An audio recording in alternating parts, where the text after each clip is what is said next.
High বন্ধুরা, সবাই কেমন আছো? নিশ্চয়ই খুব ভালো আছো। চলো আজকে দেখো নিরামিষের একটা খুব সুন্দর রেসিপিটি চলে এসেছি। এটা দিয়ে পুরো ভাতটাই কিন্তু খেয়ে নিতে পারবে, এত সুন্দর হয়।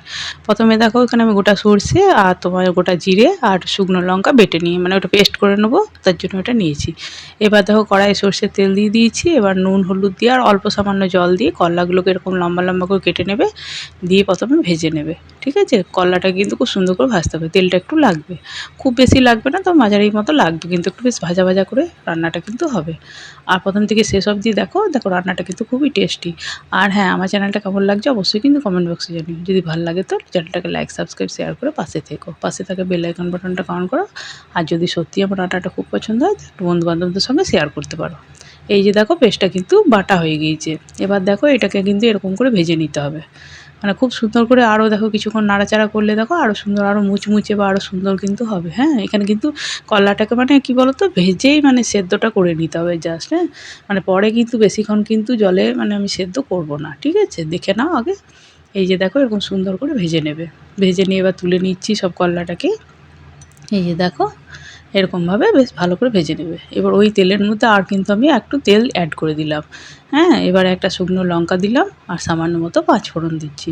এবার দেখো আলুগুলোকে কেটে রেখেছি ঠিক ওরকমভাবেই লম্বা লম্বা করে। এবার একটু নুন আর হলুদ দিয়ে আগে আলুটাকে ভালো করে ভেজে নেবো। আলুটাকেও খুব সুন্দর করে ভেজে নেবো, যাতে এখানেই বেশ সেদ্ধও হয়ে যায়, প্লাস ভাজাটাও বেশ মুচমুচো মতো হয়ে যায়।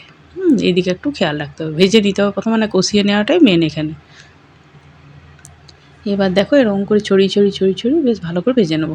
তোমরা চাইলে এখানে তেলের পরিমাণ বাড়িয়ে কমিয়ে নিতে পারো, কোনো অসুবিধা নেই। কিন্তু টেস্টটার খুব একটা যে ফারাক পড়বে তা কিন্তু পড়বে না। আর এইটা মানে এরকম ধরনের রেসিপিগুলো না বাড়িতে দেখবে সবাই আঁশ নিরামিষ যেই খাক ছোটো বড়ো সবাই কিন্তু খুব পছন্দ করে। হ্যাঁ, এরকমভাবে মানে এমনি করলা যদি নাও খেতে পছন্দ করে দেখবে এরকমভাবে বানিয়ে দেখো, কিন্তু সত্যিই খেতে দারুণ সুন্দর লাগে। মাঝে মাঝে দেখবে চেঞ্জিং খাবার কিন্তু ভালোই লাগে। এই যে দেখো এরকমভাবে নাড়াচাড়া করে করে দেখো কি সুন্দর আলুটা এবার করে আসছে। এরকম করে একটু যদি ছড়িয়ে ছড়িয়ে দাও তাহলে ভাজাটা কিন্তু খুব তাড়াতাড়ি হয়ে যায়। এবার এরকম করে আমি আলুটাকে এবার তুলে নেবো, মানে আলুটার মধ্যে আমি করলাটাকে আরেকবার দিয়ে নেবো না, আরেকবার নাড়াচাড়া করে তারপর তুলে নেবো। এই যে দেখো এরকম করে ভালো করে আরেকবার নাড়াচাড়া করে নিচ্ছি, দিয়ে সব ভাজাটাকে আমি তুলে নেবো। এবার আমি গ্রেভিটা বানাবো। এই যে দেখো এটা ভাজা হয়ে গিয়েছে। এবার আমি এটাকে আলাদা পাত্রে তুলে রেখে দিলাম। একটু ধৈর্য নিয়ে রান্নাটা করবে, দেখো রান্নাটা খুব সুন্দর হবে, হালকা আঁচে করে খুব সুন্দর রান্নাটা কিন্তু হবে। এবার দেখো আবার কিছুটা সর্ষের তেল নিচ্ছি, এখানে ওই 3 চামচ মতো সর্ষের তেল নিয়ে নিচ্ছি। এই রান্নাটা কিন্তু পুরোটা সর্ষের তেল। এবার এখানে আমি আবার দেখো তোমার পাঁচফোড়ন দিয়ে দিয়েছি আর দিলাম তোমার সর্ষে। ওই যে সর্ষে জিরে আর শুকনো লঙ্কা যে বাটলাম ওই পেস্টটা। এবার দিলাম নুন আর হলুদ আন্দাজ মতো, আর সামান্য দিলাম গুড় একটু ব্যালেন্স করার জন্য। আর এখানে কিন্তু আমি ঝাল লঙ্কার গুঁড়ো দিইনি, এখানে কাশ্মীরি লাল লঙ্কার গুঁড়ো দিয়েছি। তোমাদের যদি মানে মনে হয় যে আরও বেশি ঝালের প্রয়োজন আছে, তোমরা এখানে কিন্তু আরও মানে ঝাল লঙ্কার গুঁড়োও দিতে পারো। এবার দেখো এরকম করে প্রথমে আগে তেল ছেড়ে আসবে, এরকম ধরনের মশলাটা যখন হবে তখন এখানে সামান্য পরিমাণ গরম মশলা গুঁড়ো দিয়ে দেবে। ঠিক আছে, ভাববে যে করলা রান্নাতে আবার গরম মশলা দারুণ সুন্দর লাগে, করে দেখো তো একবার। এবার দেখো এই যে ভেজে রেখেছিলাম সেটাকে আমি এবার দিয়ে দিচ্ছি, ওই যে করলা আলুটা ভেজে রেখেছিলাম। এবার ওর সঙ্গে এটাকে ভালো করে প্রথমে আগে কিছুক্ষণ কষিয়ে নেবো, ঠিক আছে, যাতে মশলাটা এতে ঢুকে যায়। হ্যাঁ, কিছুক্ষণ কষিয়ে নিয়ে তারপর কিন্তু আমি জল দেবো, জলের পরিমাণটা খুব বেশি দেবো না। এই যে দেখো এরকমভাবে বেশ কষিয়ে নিতে হবে। একটু কষিয়ে নিয়ে তারপর জলটা দেবো, বেশ একটু ভাজা ভাজা মতো যখন হয়ে যাবে।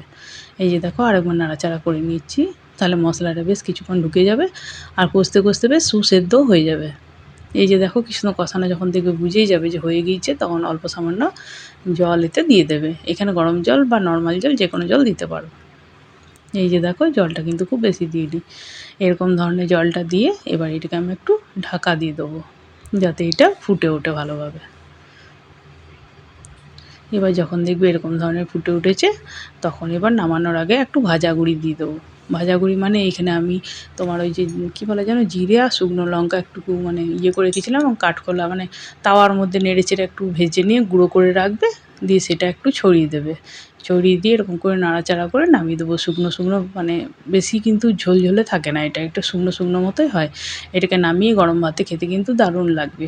এরকমভাবে দেখো, এরকমভাবে অবশ্যই বাড়িতে একবার ট্রাই করতে পারো, খুব সুন্দর লাগে কিন্তু। কাছ থেকে দেখাচ্ছি, দেখো কি সুন্দর হয়েছে, দেখো পুরো ভাজা ভাজা, খুব সুন্দর লাগে। মানে অবশ্যই বাড়িতে মানে খুব ঝাল স্পাইসি মানে খুবই সুন্দর হয়।